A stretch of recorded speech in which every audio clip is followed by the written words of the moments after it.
देर के लिए आप इमेजिन करें कि आप अपने कमरे में अकेले लेटे हुए, लेकिन थोड़ी ही देर में आपको फील होने लगे कि आपके अलावा भी कमरे में कोई और है, और आपको फील होने लगे कि आपके मैट्रेस पे कोई आकर बैठा है। वो मैट्रेस नीचे को दबा है लेकिन बैठने वाला आपको दिखाई नहीं दे रहा है। ये कहानी भी कुछ इसी तरह की है जो मैं आज आपसे शेयर करने वाला हूँ। अगर आपको डर लगता है तो बेशक ये स्टोरी को स्क्रॉल कर दें, क्योंकि ये आगे बहुत खौफनाक होने वाली है। स्टोरी शुरू करने से पहले बताना चाहूंगा कि मेरा चैनल है हॉरर स्टोरीज विद अदनान, जिसमें मैं लोगों की भेजी गई हॉरर स्टोरीज को नरेट करता हूँ, जो तफसीलन मैं वहां पर शेयर करता हूँ। अगर आपको इस कंटेंट में बहुत इंटरेस्ट है तो आप वहां जाकर लाजमी विजिट कीजिएगा अगर आपको इस तरह की स्टोरीज पसंद है। तो चलते हैं स्टोरी की तरफ। स्टोरी कुछ यूं है कि ये मेरी एक सब्सक्राइबर ने जो कि यूट्यूब पे मुझे शेयर की थी। ये बताती है मेरी शादी हुई, शादी के बाद मेरे हस्बैंड जो कि मलेशिया में जॉब करते थे, मैं भी शादी के बाद उनके साथ मलेशिया चली गई। अब जो कंपनी ने वहां पर हमें एक रिहाइश दी हुई थी वो एक बहुत पुराना घर था, और घर भी कुछ इस तरह से थे कि एक घर छोड़ के दूसरा घर काफी दूरी पे था, और उस घर के चारों तरफ जंगल ही जंगल, झाड़ियां। वैसे तो वो घर बहुत खूबसूरत था लेकिन वो बहुत पुराना घर था। अभी कहती मेरे हस्बैंड की नाइट ड्यूटी ज्यादा हुआ करती थी, उनकी 10 दिन नाइट 10 दिन डे हुआ करती थी। डे में तो मैं किसी तरह मैनेज कर लेती, लेकिन जब उनकी नाइटें होती थी तो मुझे बहुत खौफ आता था। वही घर जो दिन में बहुत खूबसूरत लगता था, अब रात में क्योंकि बाहर जंगल था तो इसी वजह से मुझे वहां खौफ आने लगा। मेरे घर के लॉन में भी बहुत पुराने दरख्त लगे हुए थे। अब मुझे उस घर में फील भी होता था कि यहाँ मेरे अलावा कोई और। खैर वक्त गुजरता गया, फिर अल्लाह ताला ने हमें एक बेटे से नवाजा। अब कहा जाता है कि जिन्नात बच्चों को, जानवरों को नजर आते हैं। अब मेरा बेबी जिसे मैं स्टॉलर में डाल के काम करती रहती थी, अब अक्सर ऐसा हुआ करता था कि वो बच्चा खिलखिला के हंसना शुरू हो जाता। मैं बहुत परेशान होती, भागती हुई कमरे में आती और देखती उस बच्चे का आई कांटेक्ट कहीं और होता था, जैसे वो छत की तरफ देख रहा है। मेरे सामने आने पे भी वो मेरी तरफ नहीं देखता था। मुझे बकायदा फील होता था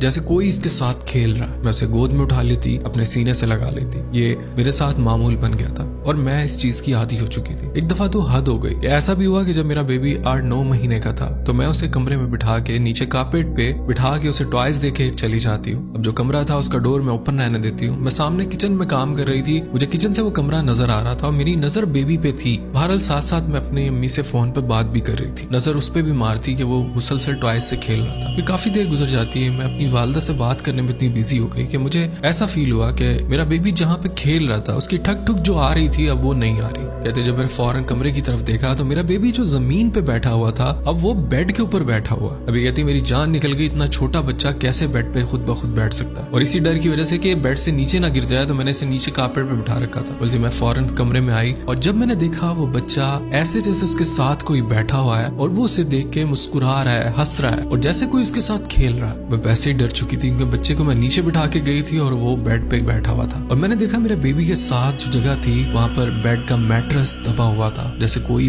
भारी सी चीज यहाँ बैठी हुई, और बच्चा उसी की तरफ देखकर हंस रहा है, मुस्कुरा रहा है। मैं फौरन से गई, बच्चे को उठाया, सीने से लगाया। मैंने गुस्से से घबराते हुए कमरे में एक आवाज दी। मैंने कहा आप जो कोई भी हो ये बच्चों के साथ मत करो, ये ज्यादा हो रहा है, अब चले जाओ यहाँ से। और कहते हैं बकायदा मुझे फील हुआ कि जो मैट्रेस था वो वापस लेवल पे आया और कोई वहां से उठा है, कमरे से बाहर निकल गया। और जब वो बाहर निकला तो मुझे एक हवा का झोंका सा फील हुआ, ऐसा जैसे वाकई में ही कोई दरवाजे से मेरे साथ से गुजरा। बहरहाल ये बहुत खौफनाक वाकया था। अगर ऐसी स्टोरीज आप सुनना चाहते हो, मेरा चैनल है हॉरर स्टोरीज विद अदनान, जाकर लाजमी सुनिएगा। ऐसी मैं लोगों की भेजी गई हॉरर स्टोरीज को वहां पे शेयर करता हूँ, और शॉर्ट स्टोरी सुनने के लिए इस चैनल को फॉलो कर लें।